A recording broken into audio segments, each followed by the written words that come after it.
성도님들 잘 아시다시피 골로새서는 편지입니다. 편지. 바울이 골로새 교회한테 보내는 편지죠. 그리고 신약 성경에는 이런 편지들이 많이 있습니다. 바울의 편지들이 많습니다. 그리고 편지들을 보면은 다 어떤 형식이 있죠. 우리가 편지 보낼 때도 그렇지 않습니까? 보통은 인사를 먼저 하고, 그리고 하고 싶은 말들을 뭐 이리저리 하고, 그 다음에 마지막에 끝 인사하고, 그렇게 형식이 있습니다.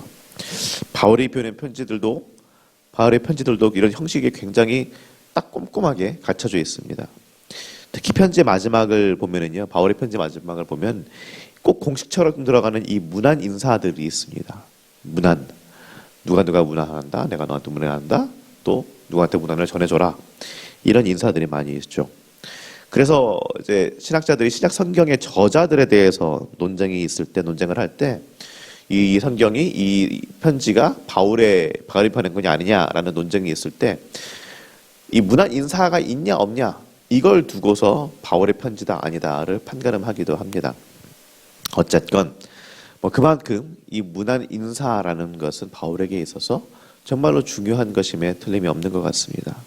그리고 이 바울의 이 문안 인사들을 읽다 보면은요, 바울이 얼마나 다양한 사람들을 곁에 뒀고 또 그들을 진심으로 대했고 사랑했는지를 알 수가 있습니다. 먼저 14절 말씀 한번 보시면은요, 같이 한번 읽어보겠습니다. 사랑을 받는 의사 누가와 또 데마가 너희에게 문안하느니라. 아멘. 사랑받는 의사 누가, 그리고 또 데마가 문안을 한다고 문안 인사를 전합니다. 누가는 누굴까요? 우리가 잘 아시는 그 누가가 맞습니다. 누가복음 쓴 누가입니다. 아마 바울의 치료를 위해서 바울과 함께 머물러 있었던 것 같습니다. 사랑받았겠죠. 이 사람 저 사람 많이 도와주고, 직업이 의사인 만큼 많은 이들을 도와줬을 것이고요. 함께 바울과 협력하면서 이것저것 일들을 했고, 누가복음을 쓰기 위해서 많은 자료들을 모았죠. 누가복음은 어떻게 쓰였습니까? 처음에 1절 보면은 나오듯이 데오빌로요 하면서 말하잖아요.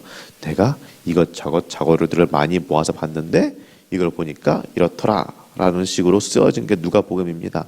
그만큼 많은 사람들을 알고 있었고, 많은 사람들에게 도움이 되었고, 바울에게 특히나 도움이 되었던 사람이 바로 누가였을 것입니다. 그런데요, 누가 바로 다음에 언급이 되는 이 데마라는 사람은요, 지금 이 문안 인사 가운데서 아무런 설명이 없습니다. 누가는 사랑받는 의사다라고 이야기를 했지만, 데마는 아무런 설명 없이 그냥 누가와, 사랑받는 의사 누가와 데마가 너희한테 문안한다, 이렇게만 나옵니다. 이 데마는 누구일까요? 아마 디모데후서 4장 10절에 나오는 데마인 것 같습니다. 제가 읽어드리겠습니다. 디모데후서 4장 10절 보면 이런 구절이 있는데요. 데마는 이 세상을 사랑하여 나를 버리고 데살로니가로 갔고, 라고 바울이 말합니다. 이 세상을 사랑해서 바울을 버리는 사람, 그 사람이 바로 데마입니다. 아마 이때, 지금 바울이 이 글을 쓰고 있는 이때부터 뭔가 관계가 삐걱거리고 있지 않았을까 싶습니다. 성도님들 꼭 같이 한 일을 한다고 해서, 한 회사에서 같은 사무실을 쓰면서 매일 얼굴 보면서 인사하고 같이 퇴근하고 같이 밥도 먹고 그런 사이라고 해서 꼭 완전 친한 것은 아니죠. 함께 삶을 산다고 해서 항상 모든 것이 마음에 맞지는 않습니다. 성도님들 직장에서도 아마 경험을 많이 하셨을 것입니다. 다른 사람들과 다 두루두루 친하게 지내는데 다 관계가 좋은데 딱 이 한 사람, 꼭 이 한 명이 있죠. 뭔가 안 맞아, 나랑 안 맞아요. 그런 사람이 있습니다. 그 사람과 꼭 싸우고 문제가 생기고 하는 것 일거수일투족 다 마음에 안 들고 그런 사람이 있죠. 꼭 직장이 아니어서도 집에서도 마찬가지입니다. 모든 집에 있는 모든 엄마, 아빠, 뭐 형제들 잘 지내는데 그 형제 한 명, 문제가 되는 그 형제가 한 명이 있어요. 아니면 어머니, 아버지 둘 중에 한 명이 있어요. 뭐 누구든지. 아니면 친척 중에 또 꼭 한 명, 문제가 있는 꼭 그 친척 한 명이 있죠. 어느 집안에나 좀 그런 것들이 있지 않나 싶습니다. 그렇게 싸우고 문제가 생기고 그냥 아예 없는 사람 취급하자, 그런 사람이 있는데 아마 바울과 데마가 좀 그런 관계였지 않을까 하는 생각이 듭니다. 아주 극과 극이죠. 이 둘이 하나는 누가는 많은 사람들의 사랑을 받고 바울을 돌봐주던 쓸모 있는 사람이었던 누가. 하나는 결국에는 바울을 버리고 세상으로 가버리는 그 데마. 그런데요, 성도님들, 그런데도 불구하고 바울은 이 둘을 동일선상에 올려놓고 둘의 무난 인사를 함께 골로새 사람들에게 전합니다. 사랑하는 우리 성도님들, 바로 이것이 그리스도인으로서 우리가 해야 할 일입니다. 하나님께서는요, 분명히 우리를 하나로 부르셨습니다. 바울의 편지들을 보면 항상 이 테마가 꼭 들어가죠. 특히나 에베소서 같은 것을 보면은 이 하나됨, 그리스도 안에서 하나됨에 대해서 굉장히 강조를 합니다. 골로새서도 이 하나됨에 대한 테마는 무조건 들어가 있습니다. 근데 그 하나됨이라는 것이 어떤 것입니까? 그냥 비슷한 사람들끼리 나하고 마음이 맞는 사람들끼리 나한테 도움이 되는 사람들, 그런 사람들하고만 만나서 하나가 되는 것이 그것이 하나님의 하나됨의 부르심입니까? 세상에서는 그렇게 말하죠. 그냥 나한테 도움이 되는 사람, 그 사람을 만나라고 합니다. 나랑 비슷하고 내가 스트레스 받을 일 없고 나한테 뭔가 이득이 되고 내가 배울 것이 있는 사람, 그런 사람들하고만 만나고 친하게 지내라고 합니다. 우리 자녀들한테 그렇게 얘기를 하지 않습니까? 그런데 하나님께서 부르신 그 하나됨이라는 것은 좀 다른 것 같습니다. 그런 것이 아닌 것 같아요.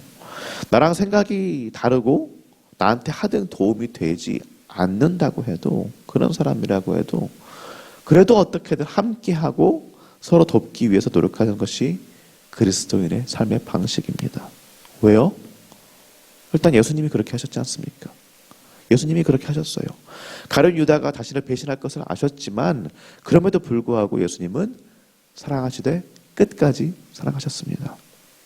그냥 가룟 유다 배신했으니까 그것만이 아니죠.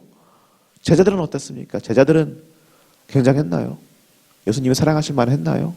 아닙니다. 마음이 돌같고 배우는 것이 너무 느렸습니다. 그래서 복음서들 보시면 나오지만 예수님 항상 한탄하시죠. 내가 언제까지 너희들과 함께 할까? 그게 제자들이었습니다. 그런데 그럼에도 불구하고 예수님 그들을 위해서 허리에 수건을 두르시고 그들의 발을 닦아주셨습니다. 그들과 끝까지 함께 하셨어요. 그들이 예수님을 배신하고 그래서 예수님이 홀로 십자가에 죽으셨지만 부활하신 후에 그들을 다시 부르시고 품어주셨습니다. 우리는요? 우리는 낫습니까? 그들보다 낫습니까? 아니요. 예수님이 십자가에 죽으시면서까지 우리를 사랑하셨지만 우리는 그래도 그분을 떠나가고 매 순간순간 그분이 아니라 세상을 따라서 살고 있는 것이 우리 아닙니까? 이 교회 건물을 벗어나면은 이 교회 안에서 입고 있던 그 신자로서의 옷을 벗어버리고 세상 사람의 옷을 입고 세상 방식대로 내 마음대로 살아가는 것이, 그것이 우리의 모습 아닙니까? 그럼에도 불구하고 예수님은 변함없이 끝없이 우리를 품어주시고 사랑해주고 우리와 함께 하십니다. 그러니 사랑하는 우리 시흥교회 성도님들, 예수님의 방식, 그리스도의 살아내는 그 삶의 방식 살아낼 수 있기를 축원합니다. 그냥 권고가 아닙니다. 이것은 예수님의 명령입니다. 지금 직장에서, 집에서, 교회에서 나랑 달라도 너무 다르고 생각이 다르고 뭐가 안 맞고 도움이 안 되는 하등 쓸모없는 것 같은 그런 사람이 있습니까? 딱 머리에 떠오르는 사람이 있을 겁니다. 다들 아마 있으실 거라고 생각합니다. 네, 그 사람입니다. 그 사람 품으십시오. 결국에는 끝까지 나한테 하등 도움이 안 될 수도 있고요. 나를 버리고 떠날 수도 있습니다. 나한테 정말로 해가 될 수도 있습니다. 그러나 그것은 우리한테 달린 일이 아닙니다. 우리가 할 것은 그저 품는 것입니다. 그럼 그 사람과 어떻게 하실지는 그건 하나님이 하실 일이고요. 설령 도움이 안 된다고 할지라도 우리는 품으로 하나됨으로 부르심을 받았기 때문에 그렇게 해야 하는 것입니다. 이제 마지막으로 16절 말씀 같이 한번 읽어보겠습니다. 이 편지를 너희에게서 읽은 후에 라오디게아인의 교회에서도 읽게 하고 또 라오디게아로부터 오는 편지를 너희도 읽으라. 아멘. 라오디게아로부터 오는 편지가 무엇인지 우리는 알 수 없습니다. 아마 유실되었을 것 같은데요. 골로새의 편지, 골로새한테 보낸 이 편지의 내용은 결국은 무엇인가요? 그 중심에 있는 내용은 예수 그리스도입니다. 예수가 얼마나 위대한 분인지, 예수가 어떻게 하나님과 동일한 분이신지, 기독론이라고 하죠. 예수 그리스도가 어떤 분인지에 대한 그 지금에 와서는 굉장히 넓은 분야이고 학문이지만 어쨌든 그 시작을 이 골로새에 보내는 편지에서 바울은 딱 박아놓습니다. 그만큼 중요한 편지입니다.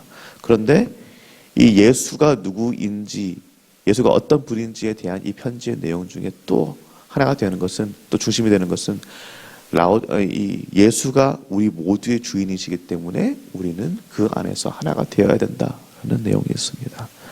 그리고 바울은 이 편지를 라우디게아에도 보내서 그들도 읽게 하라고 합니다. 서로가 하나가 되어서 같은 내용이지만 그래도 같이 보고 서로가 같은 내용을 가지고 한 마음을 품으라고 말하는 것입니다. 성도님들, 우리도 그렇게 한 마음을 품는 우리 교회가 되었으면 좋겠습니다. 우리 교회 안에서만이 아니고요. 교회는 이 세상에 하나님께서 교회를 세우신 것은 시흥교회만 세우신 것이 아니죠.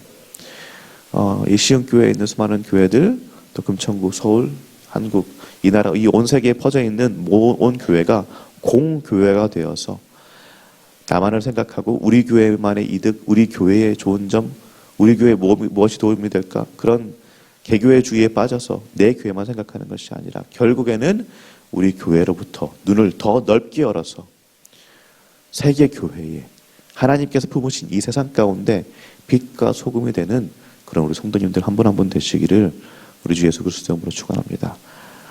예수 안에서 하나 되는 삶, 그리고 우리만이 아니라 온 세상을 품을 수 있는 그런 삶, 그런 삶을 살아내시는 우리 성도님들 한 분 한 분 되시기를 예수님의 이름으로 축원합니다.